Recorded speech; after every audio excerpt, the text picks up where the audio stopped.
Finally. He's a rock star.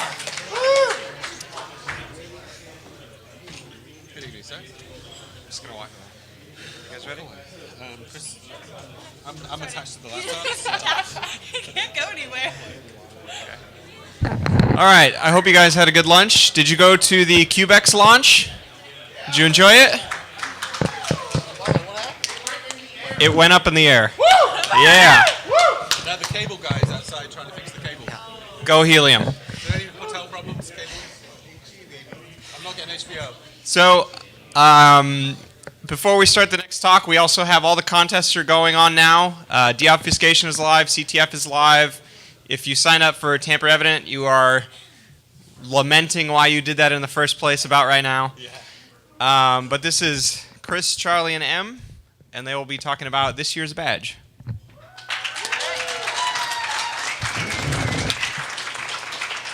Okay, so just as an upfront warning, we haven't really slept in the last 24 hours, so if we seem a little off, that might be why. I got an hour. He's got an hour. All right, so just a little background. We've been doing, this is the 4th year we've done electronic badges. We really try to make something really cool and interesting. This is the first electronic badge that we did. This was a mini synthesizer. This was the speaker badge for the same year. This was actually the first badge that I had kind of done solo. It was not easy, and they made me do it just to learn. So, bunch of bullies. Then we did an RC remote, and it came with a little shield for speakers as well.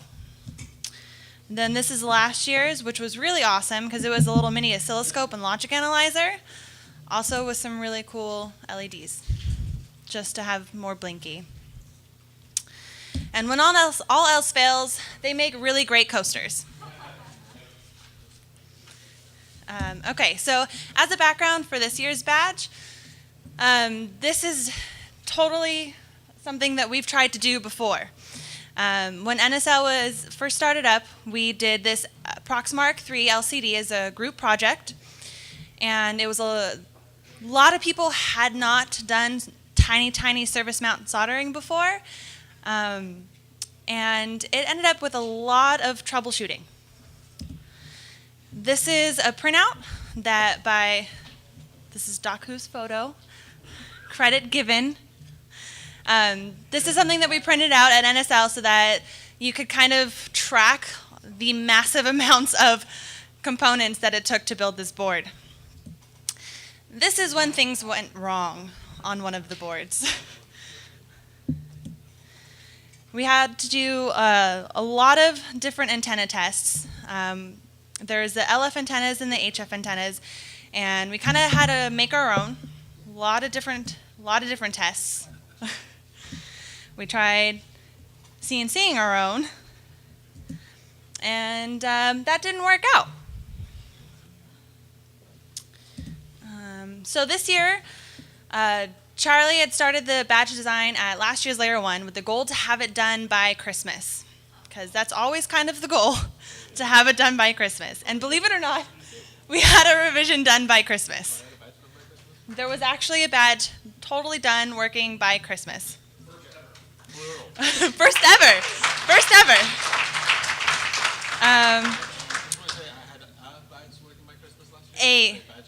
A badge. One badge.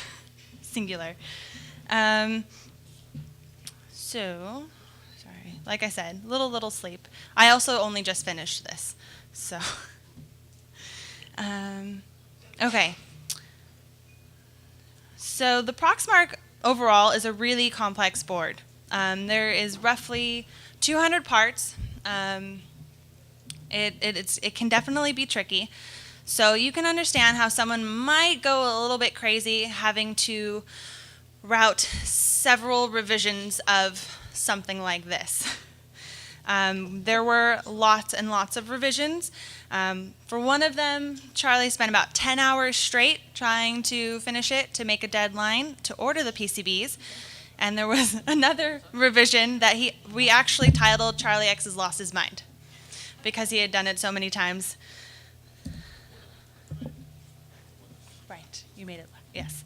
So the first revision that we did, it didn't have a hardware SPI, and it turned out it wouldn't run fast enough. So we had to change it, and then we added the hardware SPI, but then we missed a few items, made mistakes on the PCBs. Then we made another revision and missed some power lines.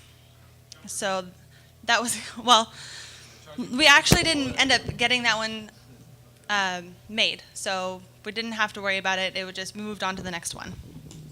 So there were two revisions that we did that used the STM32F1. Charlie worked really, really hard to get this one to transfer from the FPGA at 13.56 clock. But then Arko discovered that there was a 24 megahertz transfer required, and there was absolutely no way that that chip was going to make it happen. So on to the next one. So then we started using the SAM7, which was because we knew it would work because it was on the original Proxmark. But we did make it but we did make it better, and we did include the 512K flash memory. So it is an improvement. Oh, and the whole reason why there was the Charlie X lost his mind is because after we had already submitted this year's badges, he went ahead and made a whole new one. Just 'cause. This is this year's. And, okay, so just a little background on the ordering process. We ordered these from a lot of different places. The first boards we actually ordered from inside the US. It is really expensive, but supposedly it doesn't take as much time. They claim to have a 1-day turnaround. It ended up being about a 4-day turnaround and about $300 for only 5 boards. But when we're trying to do quick testing, it can be convenient. But when we get these boards made for the conferences, we go through Silver Circuits, which is in Malaysia, so it takes a little bit longer, but definitely cheaper. So if anybody is interested in making their own PCBs, it is definitely a company worth looking into. I did. They're really great at, we have a pretty well ongoing relationship with them, so it's a love-hate relationship, really. Let's see. Sorry, I lost my spot. 1 second. Okay, so one thing that when you do order PCBs, one thing to note is that they charge based on the square inches of your board. So it doesn't really matter the shape, it's the overall square inches that it takes up. So when we ordered the LF antenna, we had kind of planned out how much it was going to cost. We submitted the order, and we noticed immediately that it was far more expensive than we had calculated ourselves. And the reason for that is that when you do circular boards, you want to kind of turn them to an angle if you have anything protruding out of them, so that way it's not taking up any additional space. Well, the first time we did it this way. So it was taking up more space, and the cost increased significantly. So just a side note when you're making your own. We also found out, and this is something that I had only just learned, and we were told by by Silver Circuits, is that apparently it's really difficult to make coils. They're really, really touchy in every step of the process, and so there was a really good chance that they wouldn't work, but they did, which is great. Okay, so some of the background on what it takes to bring you this badge: tons and tons of time. So there is like months of planning, different revisions, ordering boards, testing the boards, ordering the parts, and a huge invasion of space. This is my dining room table. It is a 10-foot long table. It is covered in parts, and all of these parts are actually being used on the badge. So they're not extra parts. They're all of the parts that are actually being used everywhere. This is the kitchen counter where we are making stencils. So there's paste everywhere, lead all over the counter. We pretty much ate takeout and didn't eat and didn't really use plates because it was everywhere. It was on the floor. There were tissues everywhere. This is a completely different table where ones are being assembled. It's a huge invasion of space. Okay, so what does it actually do? It might do nothing, but what it could do, what it's supposed to do, is read RFID cards, obviously. You can clone the RFID cards. You can simulate replay, which is simulate any recorded card that you have. Analyze waveforms. You can intercept information from other readers. And you can save. We've also included an SD card pad so that you can use that to store information. And we are still building these, so if you haven't really seen any around, it's because they're still being assembled, hence the no sleeping in 24 hours. They're, with a big shout out to Morphier, Jessica, and JK, who have been staying up with us to help us bring you these boards.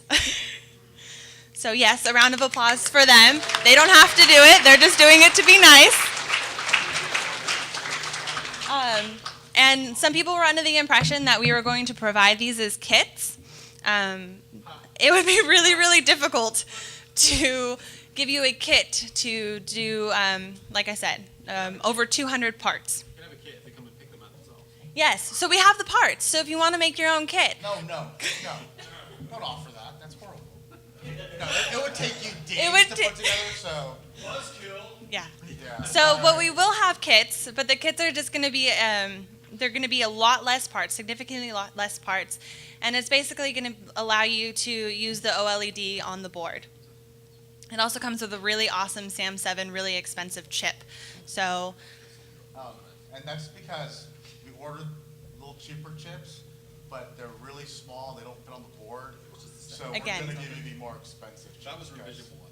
which is really important why checklists during this whole process are really important, so that you double check all the checklists, you check your inventory, and you make sure all of your parts fit before you show up to the conference. Did you know they're both called SAM7 chips? And you would think. They'd have the same pads, but they don't have the same pads. No, man. You don't think. So we will have the kits. We're going to start selling them after the talk in the Hardware Hacking Village. They're going to be $40. It comes with a set of instructions. When you buy the kit, there are only a limited amount. So when you do buy them, there are some specialized instructions that I will give to you because there's no way I can write them down without showing you on the board. And now we're going to do a little live demo. No, we're not. No, we're not. So we're not. because Okay, apparently we're not. My battery died. With the both batteries died I've been playing with it all day. because it's rechargeable, and it died literally as we came on stage. So we're charging it. So if you want to stick around for 20 minutes. So, a couple of notes for those of you who are going to get badges this weekend. The battery runs at 3.7 volts, and a little circuit boosts it to 5 volts. And normally on those kind of circuits, There you go. Wireless. Oh, it's wireless. You can sit. You can sit. look at that, technology. Okay, so normally on those type of circuits, it would cut itself off at like 2.3 or like 2.5 volts. And I decided to let it run as far as the battery would allow. So in theory, you can run it down to 0 volts, which isn't very good for the battery, but I figured, you know, you're all adults, you can figure it out. Also, it gives that extra like 30 minutes of runtime. So the batteries are the replacement batteries for a Apple iPod 2nd generation Touch. So they're about $2-3. So if you do run yours down and it dies, you can order them. It's pretty easy. It's a part number. The board can destroy itself because it makes enough power on the output to come back around and zap its ADC. So that's exciting. And that actually happened. It has happened. So it's a But Take it seriously. but that's a good thing because you want to be able to send as much power out as possible, right? Because you might have a bad tag or your target might be far away, or the wallet that you're investigating might be shielded in copper, like this gentleman over here. So that's a good thing. What else?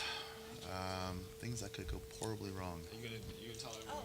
Oh, the black badge. Tell them Oh, so yeah. So the guys who pre-ordered just got kind of a placeholder badge, and what it was gonna be, and it on mine it actually is the second layer. Like gets attached, like so. I don't know if you can see that. And I've wired up a coil at the bottom, so my Proxmark has a built-in internal antenna. So it's like, you know, boop, boop. As opposed to normally, so normally you have this thing hanging off, and that's your low frequency antenna. I have this little itty bitty coil in the back. I have extras of these, so if you come find me, I can give you one. And I think I'm gonna hand it back to you. Huh? Okay. So, can put it back. Okay. So anyone who's familiar with the Proxmark, we decided to start the development on an older version of the Proxmark branch, which was the Proxmark 3. There's been another LCD version of the Proxmark, which we built like a couple of years ago. It doesn't work. It's never worked. The HF doesn't work. We got it to work once. So this is a completely redesign of the Proxmark 3 with the real antenna path done properly. So it's a Proxmark 3 antenna path with the OLED, which is different, the SD card. It's got the 512K chip. There's a speaker that is not connected to a PWM, so it's just clicky, unfortunately. So I'm going to change that, which I noticed this morning. But it's fully compatible with the GitHub version of the source code. So you can download the source code. I made a VM, which unfortunately uses Ubuntu. It's got GCC installed and everything ready to go. All you have to do is type make. We also included the reflash for it. You can reflash it through the GUI. So there's a command line tool that once the flash is initially loaded, you'll be able to replace it. Just before we started the demo, we tried it, and you can see here is a test of the antenna is 13.56 volts, 125 kilohertz, which is, you know, plenty to read a tag, which we would have done live on stage here right now if it hadn't been that. But this is the newer GUI. So one of the reasons we started to do the Proxmark is because when we initially did it, it's horrible. There's someone coming towards me. I need an adult. Oh, sorry. Where was I? Got it.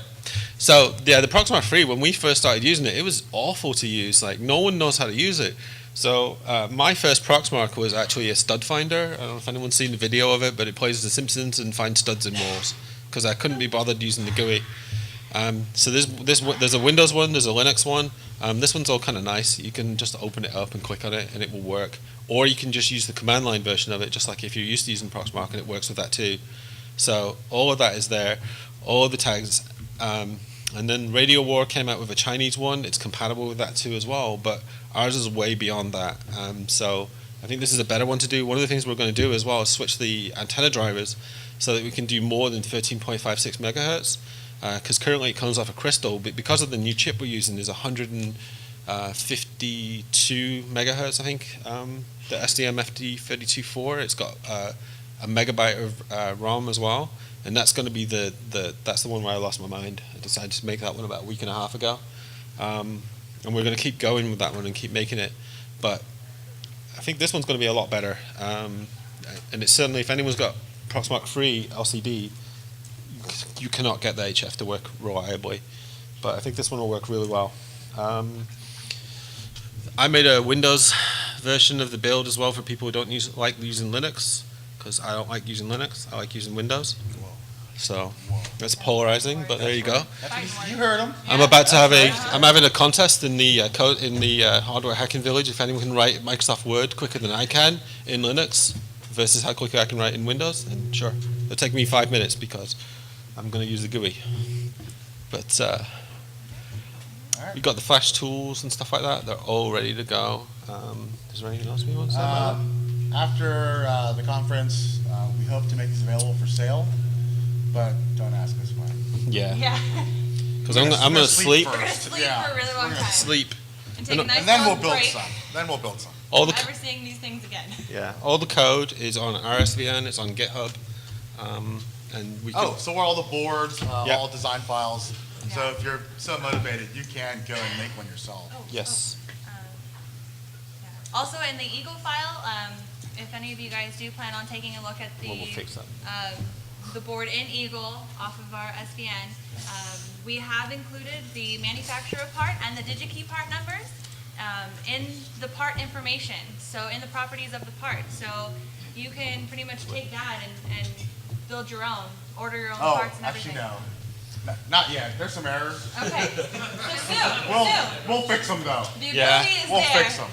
Yeah, There's so just one part that's flipped. And Yes. It's all kinds of bad. which So. for some reason the manufacturer decided to swap the ground and the reset, which was, Seriously, Yeah. it's two parts made by the same company, 3 pins.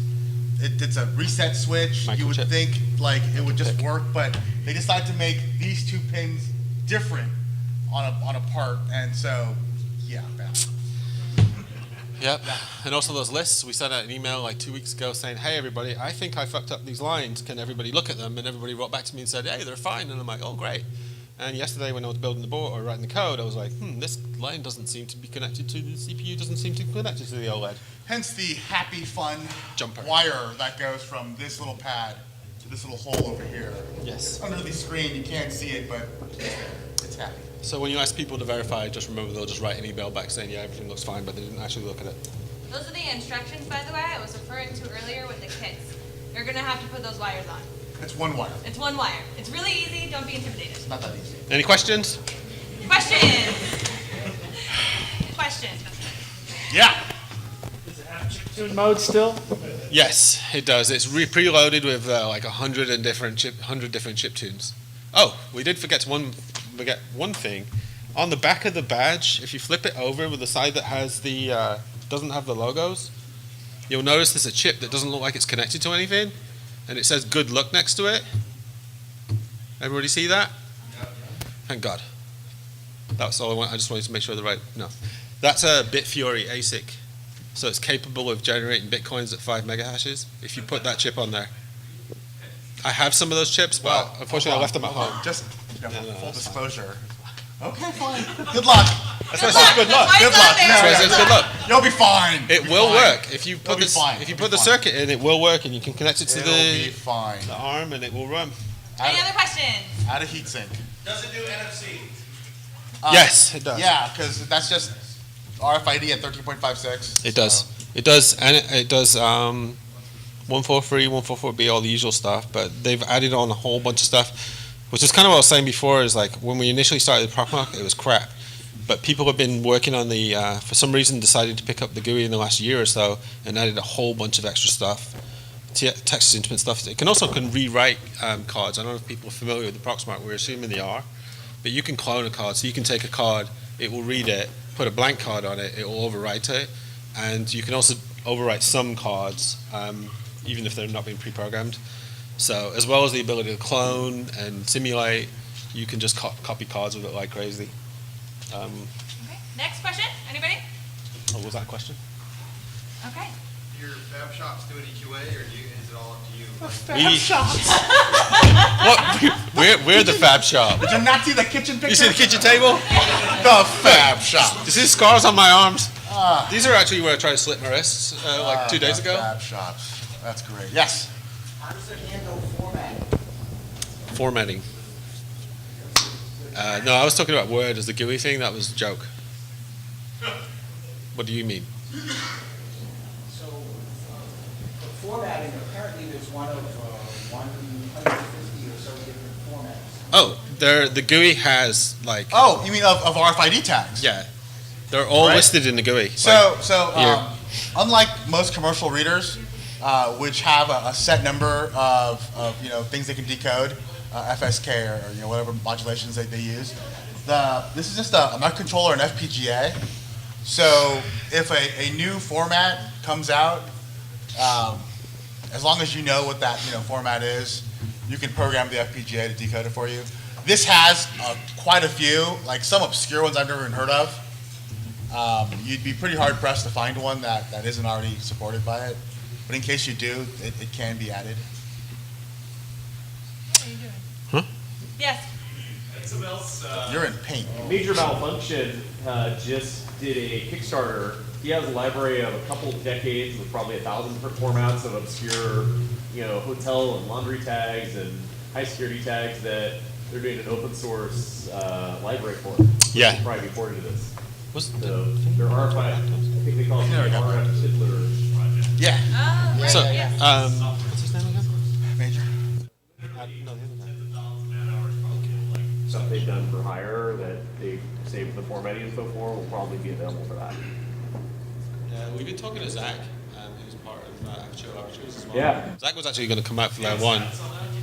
I don't know. I mean, Zach was going to come and do a talk at LayerOne, so he told me at DEF CON last year, but he was also really drunk and just staring at Chris's tits all the time, so I'm not sure if that was really what was going on. But he hasn't answered any emails, but he's working really hard on that. And we've been kind of chatting to them about it a bit too, because they're interested in the Proxmark too. But yeah, I think we want to do something with them. Only when battery died. Yeah. But yeah, it's nice that the battery died as the live demo, which is the cardinal rule of demos: never do a live one, right? All right. All right. We'll be in the hardware hacking village Sleeping. area if you have questions, or you're done. We'll still Okay. We'll still still be be there. there. Whether or not, whether I have questions or not, can't stop us. God damn it! Yeah, battery. I know.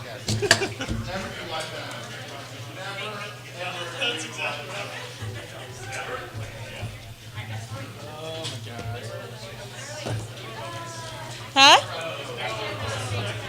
Yes.